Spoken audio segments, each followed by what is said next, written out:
La suite de BFM Story. Mon invité politique ce soir, c'est le maire socialiste de Saint-Ouen en Seine-Saint-Denis, en région parisienne, Karim Bouamrane. Bonsoir. Bouamrane. Oui, Bouamrane. Bouamrane, je dis. Bouamrane. Ça va? Super, et vous? On dit que vous êtes l'espoir de la gauche. J'espère. On est Ouais. plusieurs. Et on s'y attelle. Ouais. On regarde des enjeux et de ce qui est en train de se passer. Alors justement, hier, vous étiez dans la rue, pas seul, avec Oui. d'autres élus de gauche, socialistes notamment, mais pas seulement, il y avait des écologistes, pour dire stop à ces actes anti-musulmans, et notamment après le drame dans cette mosquée, ce jeune Malien, ce fidèle qui a été poignardé à plusieurs reprises. Il y avait tout le monde à gauche, sauf Sauf la LFI. Et pourquoi ils n'étaient pas là, les insoumis? Plusieurs choses. Tout d'abord, merci de me donner la possibilité de m'exprimer. Et j'ai une pensée vraiment pour la famille d'Aboubacar Cissé. J'ai eu la chance et l'honneur d'échanger avec sa famille et de lui exprimer au nom de la ville de Saint-Ouen toutes nos condoléances. Hier, c'était une journée particulière pour nous parce qu'il y a eu un avant et un après Aboubacar Cissé. Ça m'a fait penser, pour ceux de notre génération, ce qui s'est passé avec Malik Oussekine dans les années 80. On a toutes et tous été traumatisés par le meurtre de cet étudiant. La communauté musulmane en a marre. La communauté française musulmane en a marre. Ça ne peut plus durer. Marre de cette islamophobie qui se traduit par un racisme. Marre de cette discrimination. Marre de devoir toujours être associé à des barbus terroristes. Marre des non-dits. Marre du fait que cette islamophobie rampante, exacerbée, n'est pas du tout prise en considération par une bonne partie de la classe politique. Et marre aussi, et c'est l'objet de mon propos également, qu'une partie de la gauche instrumentalise justement cette colère, cette discrimination, à des fins de détricoter, de désagréger le ciment de la République. La LFI. LFI. Jean-Luc Mélenchon, les insoumis instrumentalisent cette cause. Hier, chère madame, cher monsieur, une journée particulière, comme dirait Ettore Scola. À midi, j'inaugure une des premières maisons en France, en mémoire de de l'illustre Ginette Kolinka, centenaire, juive, communiste, déportée. Elle était présente. Avec des jeunes, très jeunes, on est dans la transmission. Lutte contre l'antisémitisme, le racisme, la haine.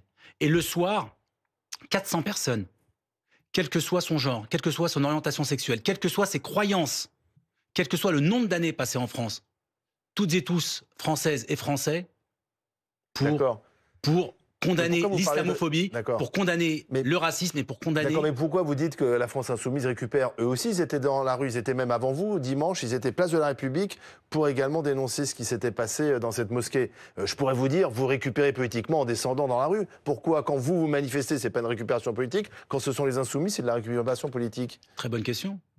Parce que moi, quand je fais un rassemblement à Saint-Ouen, il y a la gauche, il y a la droite, et à la fin, on entonne la Marseillaise. Il n'y a pas de PS sioniste. Il n'y a pas un sentiment de... C'est comme ça que Jérôme Guedj, le député socialiste... Et j'ai une pensée pour mon ami Jérôme Guedj. S'est fait insulter en allant place de la République avec les Insoumis. Et moi, il y a la communauté musulmane, le représentant de la communauté musulmane à mes côtés. Il y a le représentant de la communauté juive à mes côtés. Il y a le représentant de la communauté catholique à mes côtés. Voilà l'ambiance. Et c'est apaisé, c'est serein. D'accord, mais pardon, quand vous voyez donc Jean-Luc Mélenchon, je reviens à cette manifestation dimanche, place de la République, qui est en larmes parce qu'il vient de rencontrer une femme de confession musulmane qui lui fait part de son inquiétude et de sa crainte face à ces actes anti-musulmans. Il n'est pas sincère, il est dans la récupération? Je ne vais pas lui faire un procès en sincérité ou en insincérité. Ah, pourtant, vous le faites quand même. En creux, vous l'avez fait. Une critique personnelle. Je suis en train de dire qu'il y a une partie de la LFI sur la question de l'islamophobie, sur la question du racisme, qu'une partie de la communauté musulmane subit depuis des années et des années, qui est réelle. Parce que pendant longtemps, une partie des Français musulmans, une partie des Françaises musulmanes, dès qu'ils évoquaient cette islamophobie et par voie de conséquence ce racisme, on leur faisait un procès en disant c'est de la victimisation, ça n'existe pas. Aujourd'hui, il y a eu une partie de la LFI qui s'est introduit dans on va dire, cet angle mort et qui a exploité cette colère pour fragmenter le ciment républicain. C'est pour ça que j'ai toujours dit ce concept de utiliser une partie des Français musulmans et en toile de fond Gaza, parce que c'est venu se rajouter. Et on a tout mélangé. Les gens des cités, des quartiers populaires, l'islam, Gaza, ça a créé cette espèce de fragmentation au sein du ciment républicain. C'est pour ça que je leur en veux. Et hier, lors de votre rassemblement, il n'y avait pas de drapeau palestinien, par exemple? Il y avait 400 personnes qui entonnaient la Marseillaise. Il n'y avait aucune prise de parole à part celle du maire et tout le monde a respecté, tout le monde a applaudi et tout le monde était ému. Il n'y avait pas de drapeau d'Israël, il n'y avait pas de drapeau de la Palestine. C'est comme ça qu'il faut il n'y avait qu'un seul drapeau, c'était bleu, blanc, rouge et évidemment le drapeau européen. C'est ça, et c'est ça le ciment républicain. Pourquoi, monsieur, et pardonnez-moi, madame, je vous ai interrompu et toutes mes excuses, parce que c'est un travail de fond. Le comportement républicain, ça se décrète pas, ça se vit. L'égalité, ça se décrète pas, ça se vit. Mais justement, quand les républicains vous disent que l'emploi du mot islamophobie est justement polémique et contesté. Notamment Manuel Valls. Voilà, des républicains, des grands républicains qui vous disent il ne faut pas employer ce concept-là, il faut en employer un autre. Il faut dire, haine anti-musulman. Oui, absolument. Donc il y a une haine anti-musulman, une haine anti-musulman. La question, c'est que le choix que vous faites d'employer ce mot sémantique est quelque chose d'important ou pas? Parce que c'est une discussion sémantique. Est-ce que vous le savez? C'est-à-dire que vous le faites en conscience quand vous employez ce mot-là, et peut-être vous avez parfaitement le droit et peut-être totalement raison de le faire, mais la question, c'est que ça veut dire que vous ne voulez pas laisser ce concept à la France insoumise, par exemple. Je suis dans le réel. Il y a une partie des Françaises et des Français qui, parce qu'il y a une partie de la France qui a peur du fait que ces personnes soient musulmanes, ont de facto un comportement raciste. On ne peut pas être raciste contre les musulmans. Le concept de race, c'est pas du tout spirituel, c'est pas confessionnel. Oui, mais quand on regarde les chiffres, quand on regarde les chiffres, aujourd'hui, les actes antisémites ont explosé depuis le 7 octobre. Il y a des actes J'étais le premier à les condamner. Il y a des actes anti-musulmans, mais beaucoup moins. Beaucoup moins. Donc, est-ce qu'il faut se concentrer sur les actes musulmans ou est-ce qu'au contraire, il faut mettre en avant les actes antisémites? Ou est-ce qu'il faut condamner les deux? Regardez la journée d'hier à Saint-Ouen. À midi, j'inaugure la maison de quartier Ginette Kolinka. Ok, vous voulez réconcilier, je veux pas réconcilier, vous ne voulez pas choisir. Mais vous ne répondez pas à ma question. Mais je réponds à votre question, mais je Quelle est la priorité? Mais je ne suis pas dans un benchmark en politique, il y a des priorités. De toutes celles et ceux qui subissent le racisme. Qu'est-ce qu'il y a dans le fronton républicain, cher monsieur, chère madame? Liberté, égalité, fraternité, une démocratie unie, indivisible, la laïcité. Mon combat pour les valeurs universelles de la République, elle n'est pas à géométrie variable. Je me dis, tiens, on va faire un classement. Numéro 1, l'islam. Numéro 2, les juifs. Numéro 3, les chrétiens. Numéro 4, les LGBT. Oui, mais la France est en train de devenir cela, excusez-moi. Exactement. On est aujourd'hui, alors que justement on le refusait, à qui la faute? En train de créer un pays où chaque communauté s'affronte, se renvoie ses craintes, ses combats, etc. Absolument.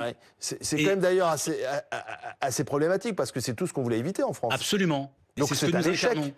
C'est un échec. C'est un échec de qui? C'est un échec d'une bonne partie de la classe politique. La droite extrême et l'extrême droite ont voulu instrumentaliser une partie des communautés françaises, à savoir les croyants, les non-croyants, les musulmans, les juifs, les unes contre les autres. Et on le voit actuellement. Le RN joue sur la peur des juifs pour essayer de récupérer l'électorat des juifs. La LFI joue sur ce sentiment d'islamophobie et l'inaction. Le vote musulman. Le vote musulman, comme s'il y avait un vote homogène des musulmans. Et vous, c'est-à-dire vous, les partis traditionnels, le Parti Socialiste, les LR, le Bloc Central, vous avez fait quoi pendant ce temps-là? Parce que peut-être vous avez laissé aussi le terrain aux autres. Mais vous avez complètement raison. On a laissé le terrain aux autres. Il y a eu pendant longtemps... Si aujourd'hui les Juifs se sentent plus en sécurité que Marine Le Pen, qu'avec ceux qui gouvernent en ce moment, c'est pas la faute de Marine Le Pen, c'est peut-être ceux qui gouvernent en ce moment qui ne les ont pas rassurés. Mais comme aujourd'hui, une partie des musulmanes et des musulmans se sentent pas en sécurité et donc trouvent une valeur refuge au sein du groupe porté par Jean-Luc Mélenchon, pour non pas trouver le ciment républicain, mais pour fragmenter. Vous avez complètement raison. Et je vais même vous faire une confidence, si on veut parler de confidence. Être de gauche aujourd'hui, ce n'est pas un quitus pour ne pas faire abstraction de la réalité des souffrances d'une partie de la communauté juive de France et musulmane de France. Depuis quand, en France, lorsqu'on est issu des classes populaires, on avait des problèmes entre les juifs et les musulmanes et les musulmans? Jamais de la vie. Non, on connaissait même pas. Saint-Ouen, hier. On connaissait même pas la religion. Moi, je suis d'une génération où dans la cour de récréation, on ne connaissait pas la religion des petits camarades. Exactement. Ça ne nous intéressait pas et c'était pas mis en avant. Qu'est-ce qui s'est passé? Pourquoi aujourd'hui on est tous dans des réflexes identitaires? Parce que il y a une partie de la classe politique qui a été bloquée au XXe siècle. Je vais vous donner un exemple. Mes enfants métissés, j'en ai 3, 2 qui sont musulmans et une qui est complètement non-croyante, ou qui croit, mais bon, elle est encore jeune. 3e génération, français, CSP+. Aujourd'hui, ils en ont marre de sentir qu'une catégorie des Français musulmans se sentent stigmatisés. Pareil, mes amis juifs, 3e génération, leurs enfants, j'étais à leur bar mitzvah, ils ont peur. Ils ont peur. Ils ont peur, pourquoi? Parce que vous mettez le doigt sur le problème. La gauche, qui était supposée les rassembler, être le ciment, le lien, a fait complètement abstraction d'une partie de ses souffrances. Par pudibonderie. Mais vos enfants eux-mêmes, puisque vous parlez de la religion, vos enfants, ils ont été victimes d'actes anti-musulmans? Mes enfants, non. Mais leurs amis ou même mes amis. Et vous-même? Moi-même, non. Depuis que vous êtes médiatisé, est-ce que vous recevez aussi des insultes? Moi-même, non. En revanche, je subis, comme une partie de mes collègues et de mes amis, et comme mes amis IES subissent le poids du patriarcat, nous subissons une partie du conséquence du colonialisme. C'est-à-dire qu'on est tout le temps en train de se justifier pour éviter cet essentialisme. Et là, que ce soit la gauche ou la droite, on est toujours assigné à une espèce de résidence intellectuelle. Je voudrais vous faire politique. écouter justement Emmanuel Macron sur ce sujet. Il s'est exprimé aujourd'hui. Écoutez ce que dit le président de la République. La France, patrie de volonté et de bravoure, qui ne se définit ni par le sang, ni par une race, ni par une religion, ni par une identité figée, mais une volonté chaque jour recommencée d'accomplir de grandes choses, avec une poignée de notre terre dans la main, un rêve d'universel, un idéal. Voilà, la France ne se définit pas par une religion, une race ou une identité. Vous êtes d'accord avec ça? Totalement. La République, elle est unie et indivisible. C'est les principes républicains. Mais ce sont des mots aujourd'hui. Or, on le voit sur le terrain, ce sont des fractures communautaires. Mais relisons Rousseau. Donc, c'est bien d'être... On va relire Rousseau. Non, mais je veux dire, nous sommes tous égaux et l'égalité, c'est un principe fondamental. Mais certains, malheureusement, sont partis avec un grand retard. Et si on fait abstraction de ceci, il y a un mot qui était intéressant, du moins il y a une phraséologie ou une rhétorique qui était importante dans l'intervention du président de la République, c'est l'aspect, la France est un pays qui s'inscrit dans une dynamique. Donc aujourd'hui, il faut comprendre que nos enfants rentreront dans le 22e siècle. Et 10% de la population a un lien direct ou indirect avec l'islam. Et l'islam n'est pas du tout en opposition avec nos principes républicains. L'islam est compatible avec la République. Mais comme toutes les religions sont compatibles avec la République, et si jamais il y a une croyance, quelle que soit... Certaines, on les a réformées, notamment les Juifs. Il y a eu, je vais pas faire un peu d'histoire, mais enfin, bon, à un moment donné, on a décidé que toutes ces religions, on a séparé aussi la religion catholique de l'État. Bien sûr, mais ça c'est 1905. Mais heureusement. Est-ce que aussi l'islam toutes les églises même sont séparées d'État. Séparation des églises et d'État. Est-ce que l'islam doit aussi faire un effort? Un aggiornamento. Oui. Mais on n'est pas en Iran. Nous ne sommes pas en Arabie Saoudite. On est en France. Donc, relisons. La République. Mais c'est la laïcité. C'est très simple. La laïcité est très simple là-dessus. Duralex, sed lex. Un mot quand même, parce que sur les socialistes, sur le congrès du Parti sur l'avenir de la gauche. Voilà, l'avenir de la gauche. Vous avez été à la manœuvre pour réunir les opposants à Olivier Faure. Aujourd'hui, Olivier Faure sort un livre où il nous explique qu'au fond, le combat de sa vie est contre le Rassemblement national, c'est une affaire intime. Il nous parle de son père, etc. Est-ce que ça vous touche? Est-ce que vous sentez... Son livre ou son parcours? Non, c'est son livre et son parcours et ce combat qu'il dit être le sien intimement contre le Rassemblement national. Non, le combat d'Olivier Faure contre le Rassemblement national, même si en interne on est en opposition contre lui, il est sincère. Olivier Faure a des vrais principes. Jamais je me permettrais de lui faire un procès là-dessus, et en sincérité, et sur ce qu'il porte. Maintenant, la question, c'est qu'est-ce qu'on va écrire tous ensemble? Mais est-ce que c'est un révélateur politique? Est-ce qu'aujourd'hui, vous vous dites que peut-être qu'il y a un chemin possible avec lui pour les socialistes? Il y a un chemin s'il se met à côté de nous, mais il ne peut plus y avoir de chemin pour la reconstruction de la gauche, en termes d'espoir, en termes d'espérance, avec Olivier Faure, parce qu'il est trop associé à Jean-Luc Mélenchon. Et aujourd'hui, il faut passer à autre chose. Faut rentrer résolument dans le 21e siècle, il faut rassembler, et il faut préparer une France humaine, une France forte. D'accord, mais je vois bien que vous voulez faire, en fait, sans Jean-Luc Mélenchon. Or, Jean-Luc Mélenchon était assis à votre place hier, et je lui expliquais ça. Il me dit, mais d'accord, je suis peut-être trop clivant, mais moi, j'ai fait plus que tous les autres à gauche. Écoutez ce qu'il disait. Vous l'assumez d'être clivant, oui, finalement? Bien sûr. Notre société est comme ça. Je ne vous dis pas que c'est toujours été super performant, mais si c'était si contre-performant, on aurait vu à ma place surgir les belles personnes. Madame Hidalgo à 1,67.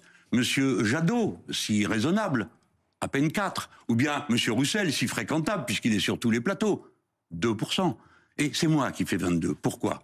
Parce que les gens savent qu'un homme politique sans défaut, ça n'existe pas. Mais des hommes politiques sans conviction, il y en a plein. Donc, ils préfèrent celui qui a des défauts et des convictions que ceux qui n'ont pas de défauts et aucune conviction. Là, il marque un point. Il marque un point dans le sens où il a raison. Ah oui. Il parle des chiffres. Et il a fait 22. Oui. On porte souvent les chiffres. Ça fait sa 3e élection, il a jamais passé le premier tour. Oui. Donc là, au bout d'un moment, je veux bien, mais il est capé à 22. Il est limité à 22. La question... À si 22, pour- on peut se qualifier au second tour avec 22. Hein, Ah, mais sauf vous qu'en savez. attendant, il ne s'est pas qualifié. Donc ça Jacques fait, Chirac, il avait fait 17. Hein. Oui, non, mais d'accord. Mais là, ça fait 3 élections et à Oui. chaque fois, il bloque au premier tour. Et il sera candidat, là, Donc, ça fait oui, pas il de sera doute. candidat. Il sera candidat. Donc il faut un autre candidat de gauche, avec quoi? Une primaire qui irait des écologistes aux communistes pour trouver un candidat à côté de Jean-Luc Mélenchon? Franchement, sur la méthodo, comme diraient les techniciens, avoir une Bah, primaire ou pas une primaire, mais en tout cas, ce qui est sûr, c'est qu'il faut une candidature alternative à celle de Jean-Luc Mélenchon. D'accord. Donc il y aura 2 candidats de gauche. Minimum. Et s'il y a 2 candidats de gauche, il y a peu de chances que l'un des 2 candidats soit qualifié pour le 2e tour. Hein. Ça dépend. Ah Ça bon dépend. Ça dépend, ça dépasse, comme dirait la référence Ouais. cinématographique. Jean-Luc Mélenchon, il dit que s'il n'y avait pas eu Fabien Roussel, c'était les 400 000 voix qui m'auraient permis Oui, d'accéder au 2e mais ça tour. aussi, Bah oui. si. En attendant, ce qui est important, c'est qu'aujourd'hui, il y a un électorat qui est totalement orphelin et qui se dit, je veux une France où je me sens protégé, Et je veux de Boimran l'espoir. Et vous, Boimran, ça vous 2027. intéresse, vous? Oui, Boimran Alors, 2027. Boimran Toujours, 2027. parce qu'on sait que vous brûlez Non, un je peu suis quand totalement- même. Est-ce que vous brûlez? Je Parce suis que non. Anna Sey, moi je ne sais pas. Non, Mais je si, suis- on l'a je- vu depuis je son suis- émergence je sur la suis scène totalement médiatique. calme, Non, mais est-ce que vous apaisé et pourriez, serein. justement, parce qu'on voit bien qu'il y a besoin de renouvellement, de nouveaux visages. Brûler notamment au Parti d'envie de socialiste. servir le pays. Oui, ça Voilà, aurait c'est de été- cette Donc, brûlure général, dont bien nous sûr. parlons. Vous bien pourriez sûr, y Anna, aller. Le sujet, honnêtement, celui qui se... Et sans faire de la fausse modestie, vous connaissez mon franc-parler. Celui qui dit « je suis candidat aujourd'hui », il est complètement à côté de ses pompes. Mais vraiment complètement. Mais vous dites pas je ne Donc- suis pas donc- candidat. Ce que je vous dis, Anna, c'est que je jouerai un rôle important dans l'élection de 2027. D'accord. Et ça passe par les élections de 2026, dans les différentes villes et ma municipalité, Saint-Ouen la première. Bien sûr. Un dernier mot, tiens, la proportionnelle, on va en parler dans un instant, puisque François Bayrou lance une grande consultation sur la proportionnelle. Il y est favorable, Oui. et vous? Oui, je suis favorable. Je suis favorable parce que c'est aujourd'hui, il faudra un aggiornamento de l'outil politique, l'outil législatif, et éviter, paradoxalement, on pensait que c'est une instabilité, c'est ce qui va nous permettre un peu plus de stabilité et un peu plus de crédibilité à l'endroit des Françaises et des Français. Merci, monsieur le maire, d'avoir été sur le plateau de BFM Sourire.